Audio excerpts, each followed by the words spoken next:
Welcome, and good evening. This is Terry, joined with Bev and Royce, and this is Conscious Gathering, Season 2, Episode 53. Are you with me, ladies?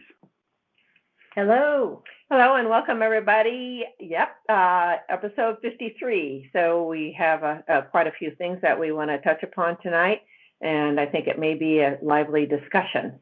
I guess we'll find out, right? Absolutely. The only way to be. There you go. Otherwise, it's deadly discussion. Ha ha ha. That's pretty good, actually. So, all right. We're going to start out tonight. A couple days ago, I sat down at the computer and just had a totally clear mind. It's like I felt I wanted to write, but I didn't know what was going to come through. So I want to share some of what was given to me, and I did put this out to my subscriber list, not the YouTube subscriber list, but that one that's it didn't really have a name. So I haven't named it. So my name's on there. But anyway, the article or the message that I wrote is called The Turning Point Now. And so I thought I'd share some of this, and then we're going to go into some other things that came up today, what we're discussing about what's going on in the world and within us. So we'll start it off, and do either of you have anything to say before we get into it? No, real good. You go ahead. All right. I was told it is time in the moment that all is being shaken. And by this we mean all is being shaken out for you to witness the old programs being dismantled. So thinking about everything that's going on, there's so much going on in this world, and you know you're not going to get it from the mainstream media. I think a lot of people are seeing much beyond the mainstream media that's really not the truth that's being told out there. And you start putting things together. But every once in a while you will find something that they'll come out with that is quite accurate. So there's a little bit of a turning around going on. There we go. The turnabout. Maybe. The turnabout. I get that word turning, and I wrote an article, The Turnabout, in late September, and here's the turning point. I thought, turning point. I thought that was interesting. So that means we're getting really close. So It's really, that's exciting.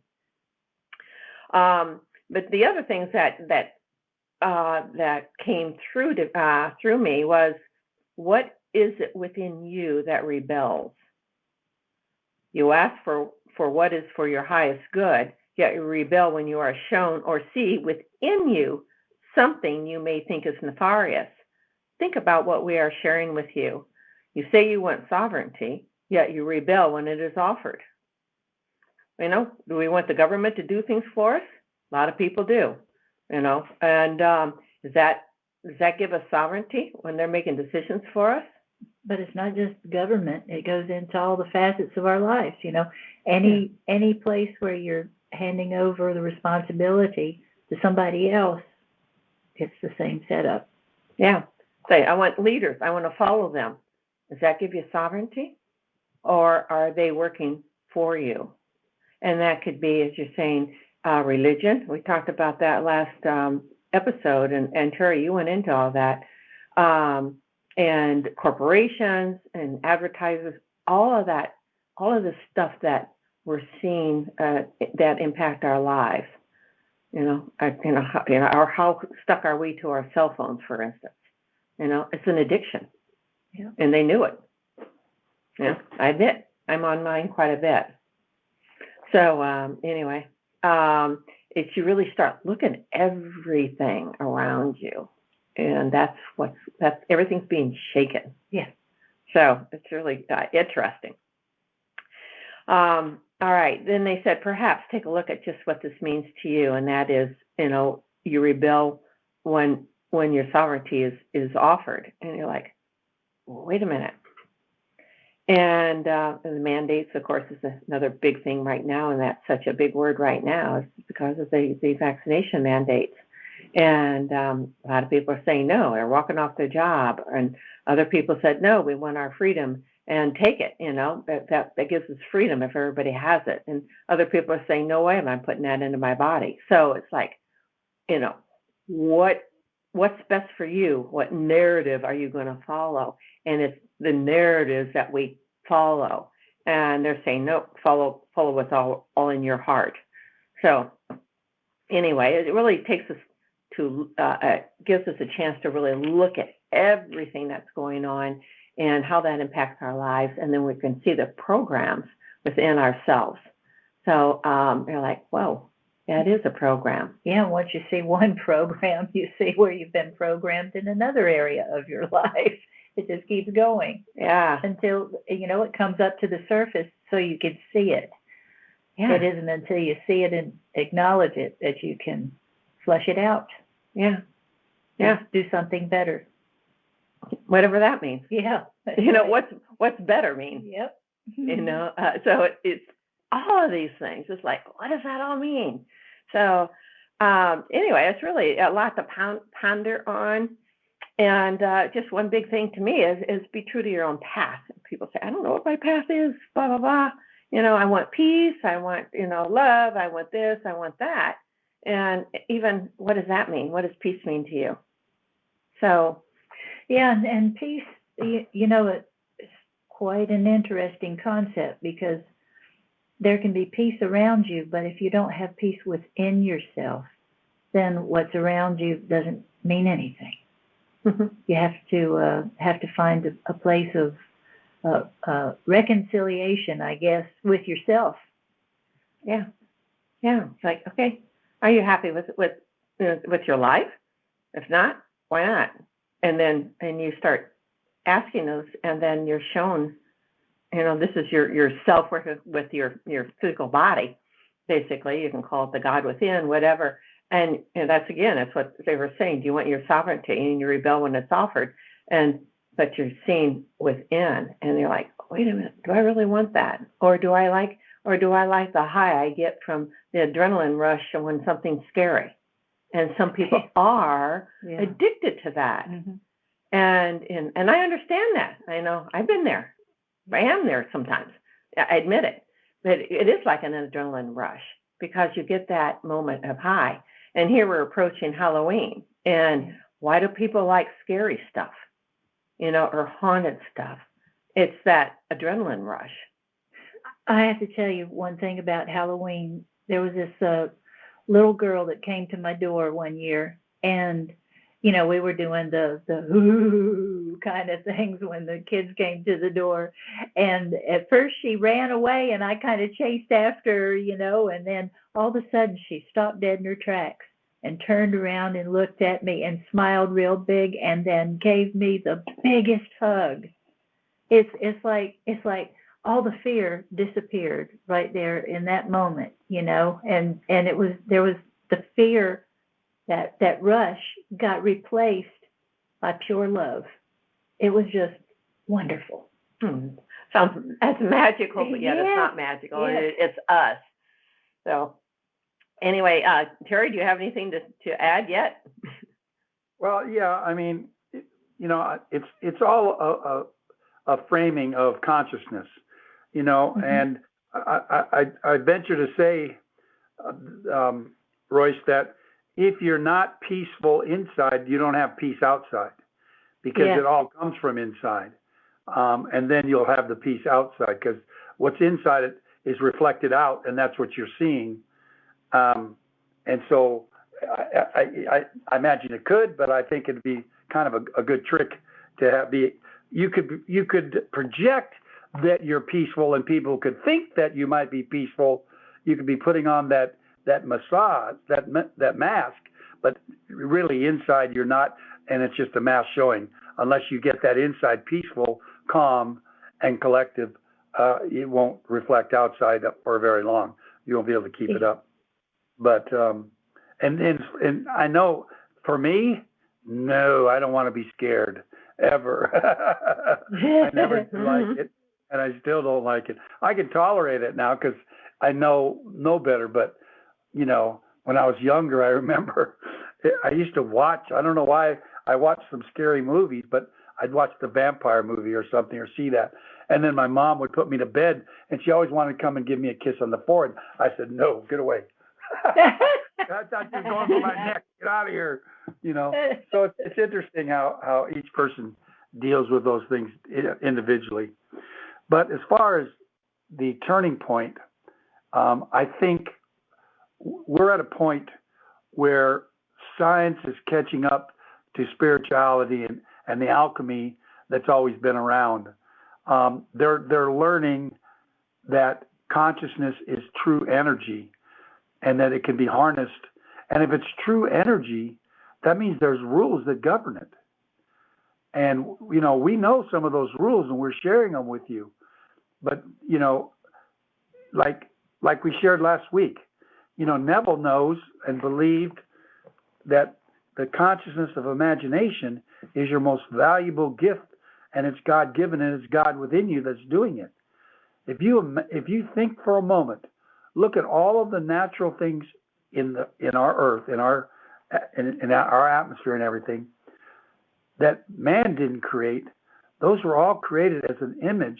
God created those by imagining those as being possible, and they manifested. And he created us in his likeness, in the image of God. So we are creators, and using our imagination and belief, whatever we imagine and believe in actually will manifest. And I think science is beginning to understand that. They've had it for a long time. Imagine how far back the placebo event has been with us. In other words, you have a study and you divide them into two. One's a control, and one's the test. And the test group's, given a sugar pill, and they're told it's a cure for this. A great percentage of those people that are given the sugar pill that are told believe it, and whatever ailment they had, they cure themselves of it. Yes. That's our consciousness, along with the belief that manifests in the body. And they're just starting to understand that a little bit more. And so once we know those things, we're not limited to who we were born as, and what circumstance we were born to, what environment we're born with. That can all be changed by imagining what you want, what you desire, what you choose, and feel it and experience everything from the point of it fulfilled, and the belief that comes in will happen. The phrase that said, if you believe you can, you will, and if you believe you can't, you won't. Those are both true statements, and it manifests as you believe it. Remember, the magic word abracadabra, literally translated in its original tongue, is what I speak, I create, which is kind of interesting. We've all thought that was what magicians said, abracadabra. Well, that's where it came from. So I think we're at the turning point for me is seeing people awaken to consciousness, to what's really available to them. And when they realize that consciousness is the all of all, it's the God within us. It's God that came into us, that gave us whatever we desire, whatever we choose, ask and it shall be given. Seek and you'll find. Those are all passages that tell you, hey, it's within you. Just go do it, imagine it, believe it, and watch it manifest. And I think science is going to prove it here shortly. And the rules. Neville gave us the rules. Read any book of Neville. Also read about the attraction, law of attraction. That's a rule with consciousness. That you dwell on, you attract. Again, simple rules. Is that a rule, or is that just the basics of life? Well, when it's a law. Let's say it's a law. Okay, I wouldn't say it's a rule. You're right. You have the law of gravity. You have the law. Well, there's a law of consciousness too. And if consciousness is energy, there's laws that go with that energy. You understand what I'm saying? Not a law made by man. Okay, a law made by God. That's how it works. Imagine, believe, and it is. dwell on that thought and you bring it to you. Mm-hmm. What you are inside, you manifest and see outside. Those are what we dwell kind of on laws too. that I'm talking about. Okay, all right. Just looking at what we dwell on, and a lot of people are dwelling on some of the negativity that's going on in this world. And what does that do? It doesn't help it. Yeah. And so, when you continue this, and then we're at that turning point where realizing it's us doing it to ourselves, even though we may be pointing at some of the government people or whatever it may be, these beings that genetically manipulated us, be it the reptilians, the negative Orions, and other groups. But it's like, okay, they came here and they did set up some of these programs and we ascribed to them. And now we're saying, wait a minute, I'm not doing this anymore. You're not my God. And so we're realizing, as you said, Terry, we're conscious of imagination. We are our own gods. We are all part of, or I can't say that, a part of God. Or I forget how you said that our last episode, Terry, but you said, nope, we're not a part of God. We all are God. It's like the ocean. We aren't a part of the ocean. We are the ocean in the part of. So if you pull a part of the ocean away, that's not a part of the ocean. That's the entire ocean in that one part. Okay? We are a total of God within us, 100% total. Not Terry, not Bev, not Royce. That's our ego identity. Okay? Our lower self. Our higher self is that wholeness, the oneness, that there only is one. Because in all metaphysics, no matter what school of thought, they teach that there's only one. Well, if there's only one, we have to be part of that one. That one has to be within us. It's not identified as us individually by name. That's the mask we're wearing. But we all are one. It's like I said, I think last time, God chose to come into physical form, and while they knew that an ego form would take over, not knowing who they were, and the goal was to see when and how and if that ego goal can learn and truly who they are. That's the reason of the physicality and of free will. Will you choose to come back to who you are, or you would continue to live in your ego self, small self? There could be. Is somebody with us online? No, I don't think so. Okay. All right. And we've been hearing the buzzes here, and we're wondering if somebody's with us. Well, and with that, we're starting to see these the old programs that we have been a part of, and since our higher self is the whole, or all is one, or all are one, it is us together as one. And yet we see ourselves as separate. So each of us do have our unique selves and whatever we want to experience in our physicality here and elsewhere. And many of us are seeing, more parts of ourselves. So that's another interesting thing. But I'm going to go concentrate on what I term our physicality here, and just some of these old programs that we were discussing today. And one is that we've been talking about letting go for a really long time, and that continues. And again, those are those old programs that we as humanity have ascribed to. And one of them is, and I'm still hearing this today, a need to suffer to bring enlightenment. Yeah. And I'm thinking, that's a bunch of BS. And it's like, yeah, people have become enlightened through their suffering or through an illness or whatever. And they're very appreciative of where that brought them. Mm-hmm. I understand that. But do we need to do that anymore?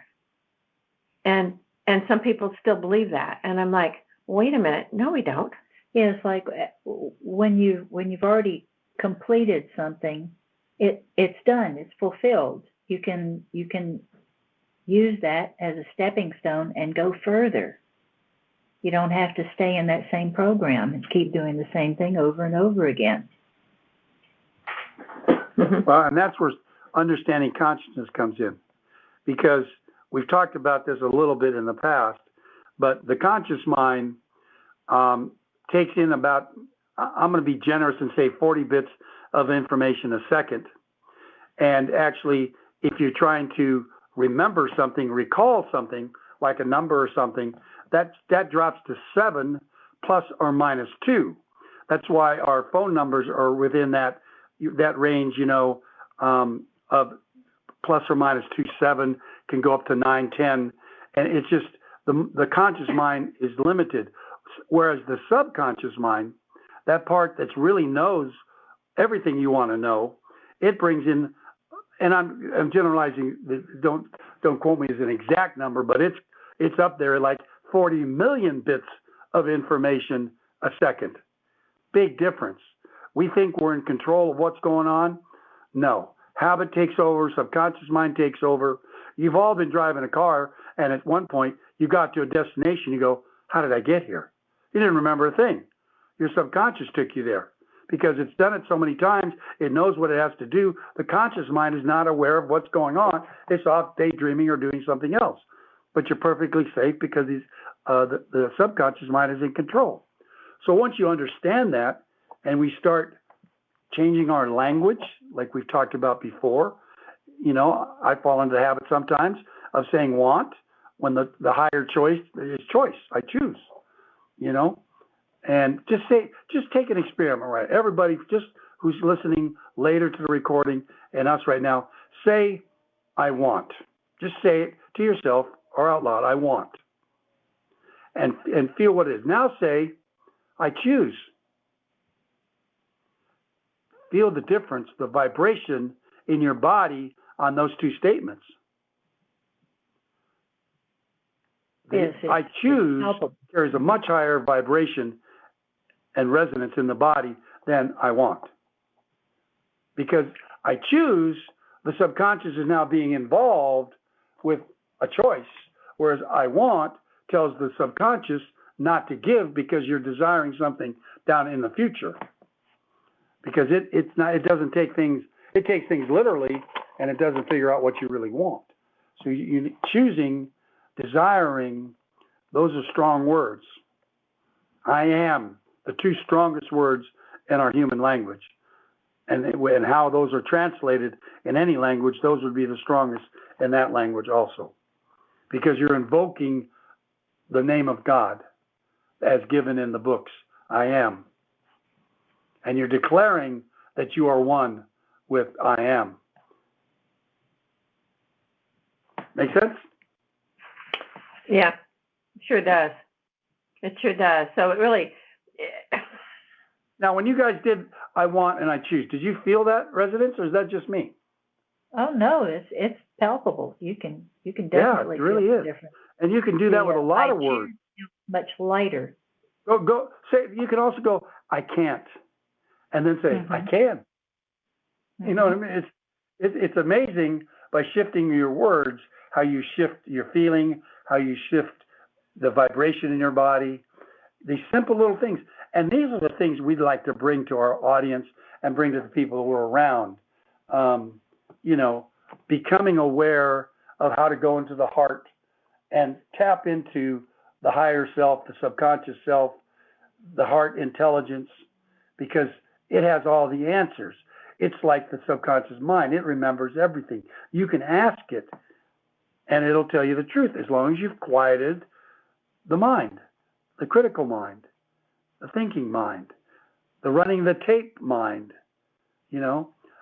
We can enhance any performance that we choose to, whether that's playing golf, being a better putter, being a better driver, playing tennis, and not hitting the net, whatever it may be. You can enhance that all through the heart by getting out of the head when you're in that sport or in that activity. Instead of running the tapes, gosh, I'm using my backhand on this tennis swing, and I'm always hitting the net, or it's hard for me to swing, as opposed to saying, I choose to make this easy and swing with that backswing. And be in the heart when you do it, and get that feeling. It's all in consciousness. It's all in our power to do. And these are the lessons that Bev, myself, and Royce are bringing to our listening audience. And hopefully they're sharing that, and that the two things that I would like to leave tonight with, besides what we're talking about, that came to me, if you're working on these two things every day, you're in a great place. And the first thing is giving thanks for what you have. And the second thing is give forgiveness for yourself and others. Don't hold grudges. Don't make a judgment. Don't compare. So those two things, giving thanks and forgiveness, you'll be way ahead of the game in whatever endeavor you're doing. Back to you, ladies. One thing that you mentioned, the heart intelligence, and what we're saying, that is our sovereignty, because we're following our heart, not the dictates of another. Mm-hmm. And so it's of our own heart, and that means that's loving. That's, we use the words love and light. That's what that is, and then we're using our power. And as you said, not quoting the 40,000 bits or whatever, but it's just the subconscious. But it's through that heart that comes out. So what I've been told through my writings is what's been in the subconscious is becoming more conscious, which it is. I definitely feel that is. And so we're starting to use our power and not be afraid, and don't put conditions on that. It's like, don't hold back anymore. It's like, come on, guys, be in that heart, be in your heart, as Terry had talked about. Change your language to I choose, and you can feel the energy within your own body, and then others are going to feel that same energy too. And they're saying, okay, what are you doing? What are you doing differently, or whatever? Because I'm so scared of what's going on in this world, blah blah blah. And we're like, really? And then it's like, no, we're learning to use our own sovereignty, and we're being, I can't say being forced, but we're giving the opportunity to really look at ourselves and release all these, what I term, control mechanisms that have been going on. And because we're not using our heart, we're using our ego mind or whatever it may be, that is going into that heart space to really understand the power that we truly are, and do not be afraid to ever use it. Yeah, I think we're putting our self back together again. We see we've always spoken about the consciousness as fragmented, really, when you break it down into subconscious, conscious, superconscious, all that. I think the goal is to put ourselves back together, make it as one, pure conscious being, fully aware on all levels what's going on, so that we can truly realize our potential. Yeah, that's a good way of saying it. And so we're in that same writing on the turnabout. I was told that the nations, the many worlds of form, will make themselves known, and many of these beings may not look human. And however, you're going to feel their genuine love, and their appreciation of the courage and forthrightness that each one of us have put out. So it's like, okay, congrats to all of us. But through all of this, we're going to see so many amazing technologies and that work with our human body, and not necessarily artificial intelligence or AI. And some of it may be part of it, but it's not a control within our bodies, which on some level is happening here. And I think that is being, that'll be sloughed off for many people, put it that way. So it's, we're sharing our knowledge with other humans and beyond, and that's going to become more commonplace. So to me, that's very exciting. We need to be in that love space for that to happen. And I feel it definitely is happening now because we're starting to see, all the control mechanisms being dismantled. And so to me, that's very exciting. And it's just like be aware of everything that's going on because we're becoming more consciously aware of who we are. Yeah. So. Absolutely, absolutely. Well. Yeah. We took All right. another We may have 30 somebody minutes. on. I heard a ding. Is anybody on with us that would like to speak up? Hello? Anybody there? Okay. Go ahead, Terry. I don't think they're going to come on. Well, yeah, that's fine. So our next episode in 2 weeks is November 2nd. And again, it'll be at 7 o'clock Eastern time. You're all welcome to come and join us live. If you go to our YouTube channel, the numbers to call in for that are there. And we welcome anybody who wants to come in. So ladies, it's time to say goodnight. Thank you. And then we'll sign off. Well, thank you. Remember, we are love. Remember, you are love. And remember, as Terry said, I choose. And feel the frequency of that. So, when you say, I am love, feel the frequency of that. And you just start noticing those changes in the body. And I just wanted to say that during this Halloween season, perhaps use that as an opportunity to face your own fears, look it straight in the eye, love yourself, give yourself a great big hug, and just drop the fear, because it's an illusion. It does not exist. The only true thing is love. And I want to thank you all for being here. I love you. Thank you, thank you, thank you. Until next time, this is Terry, Bev, and Royce signing off and wishing you all the love in the world. Be thankful for what you have and let forgiveness be in your heart. Good night. Good night. Good night.